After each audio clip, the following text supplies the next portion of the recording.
yoke right there.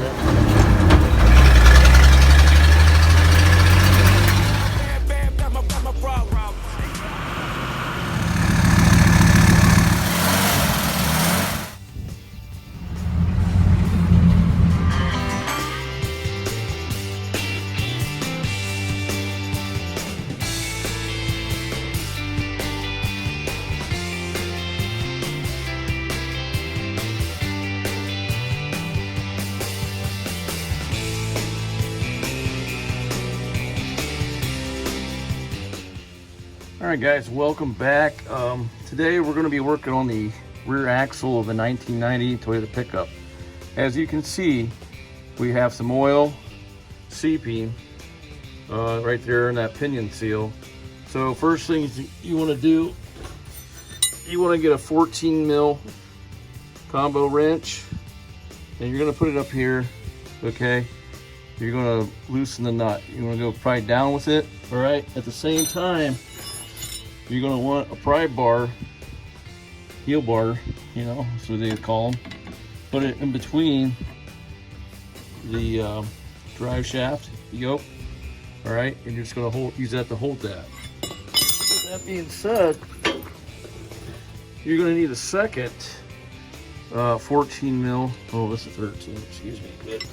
Let me get that 14 over here. Get a second 14. All right, you may be able to put the box on the head and use the second to loosen it, or you might have to use both boxes, all right, depending on your position of your drive shaft and if you can get the actual wrench up in there. So it really just determines on that. So you'll get those all loosened up. You only got 4. You'll rotate it. Make sure you take your parking brake off. Your pre-existing conditions, what you need to do before doing this is chalk block the wheels, jack up the vehicle, or put the vehicle on some good jack stands like so. So it's up off the ground in a good working environment, okay? So let's get the safety knocked out. These bolts are already finger tight. And once we remove all this, we're going to put some bungee cords. All right, we'll get a bungee cord over here. Then we're going to wrap around the drive shaft, and we're just going to put it up somewhere up underneath the truck, up in here, and hang it out of the way. You know, we got the fuel tank right here, so we want to be out of the way of that. We don't want to put any damage to that. Then we'll get to, there's a actual nut inside here we got to take off, so to get that flange. So I'm gonna go ahead and remove the bolts, and I'll see you back in a second. All right guys, so now we got all 4 bolts removed. We can look up there to our transmission, the drive shaft. So we're gonna have to kind of push the yoke in some. All right, and we may be able just to wiggle on it and break it free. All right, just, oh. There we go. So we'll have to slow that down and get you guys a recap on that.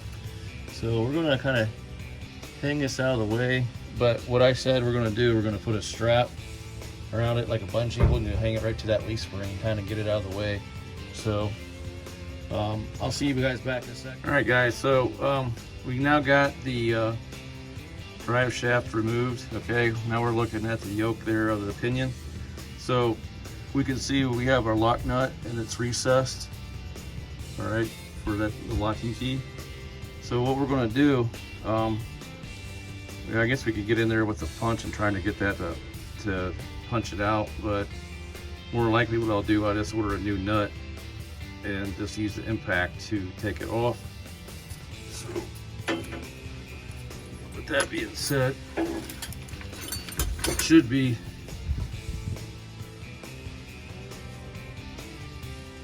.30 mil socket,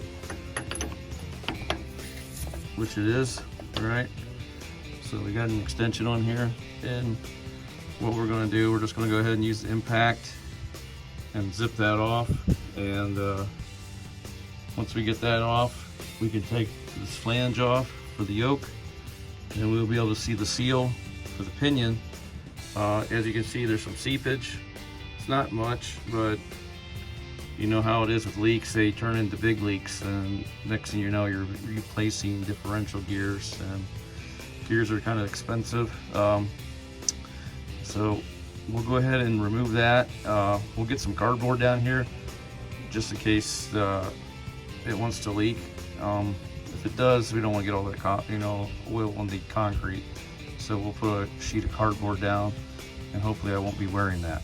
All right, we'll see you guys here in a second, and we'll get a good video of removing the nut. All right.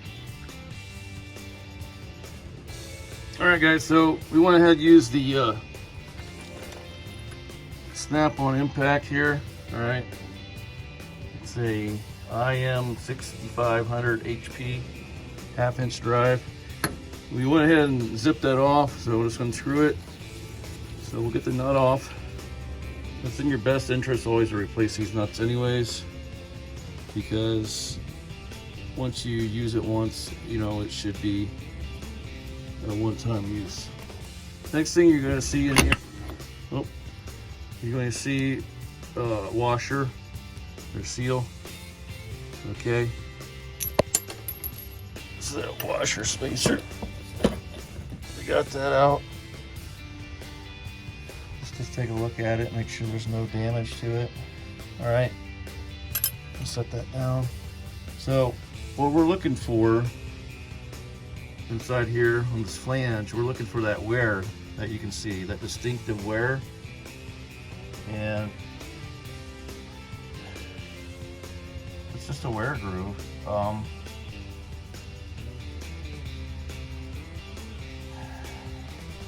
That being said, it doesn't feel too bad for the actual for the seal. It was too worn out. I think what we can probably get away with is just putting a new seal in here, and that's located right here. Okay, so we're going to use our seal puller. All right, now you can get these seal pullers here at Harbor Freight. All right, and what you're going to do, put that seal puller inside here, and we're just going to kind of yank these out. All right, so you just start kind of work it out a little bit.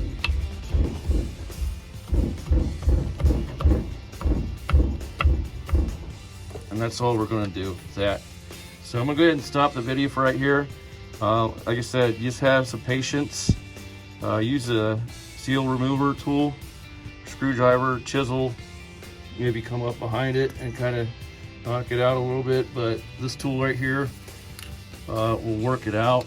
This seal is probably over 30 years old. So, oh shoot, we came out and I got oil all over the place. All right, let's put that back in there. All right, guys, so you see how easy that came out. Now I made a mess and I didn't get the cardboard, so I'm gonna go ahead and stop the video and we're gonna get this cleaned up, and then we'll carry on. All right. All right, guys, so we got everything removed. We got the oil cleaned up. Now we're looking at that seal. Okay, this is your pinion seal.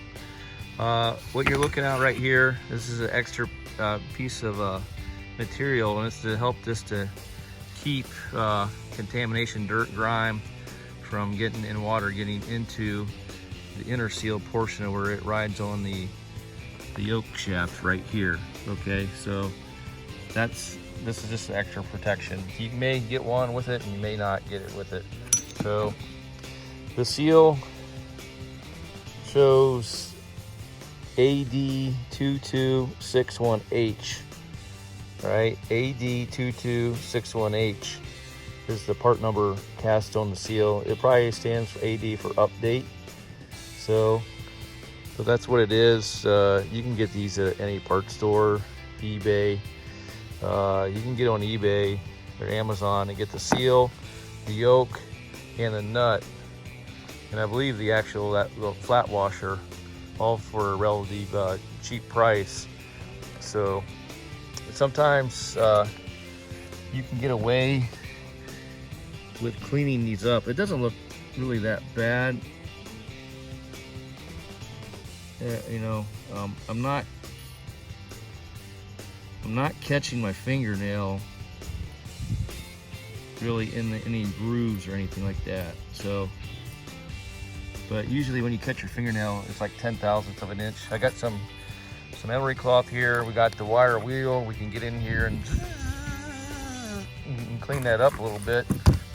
But we'll use some of this emery cloth here and clean that up. And that's pretty much all we can really do.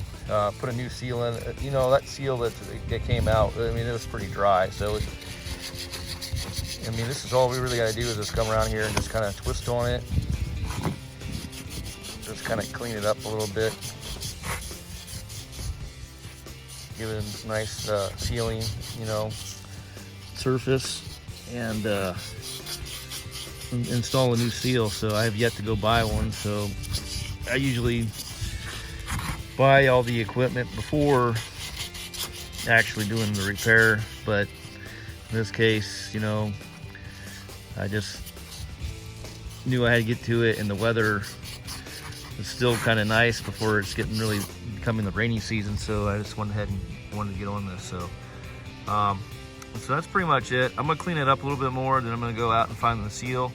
So once I find the seal to replace that, I'll show you guys how to install it. We'll probably just use a socket of some sort that'll go over top of that and just drive it in all at once.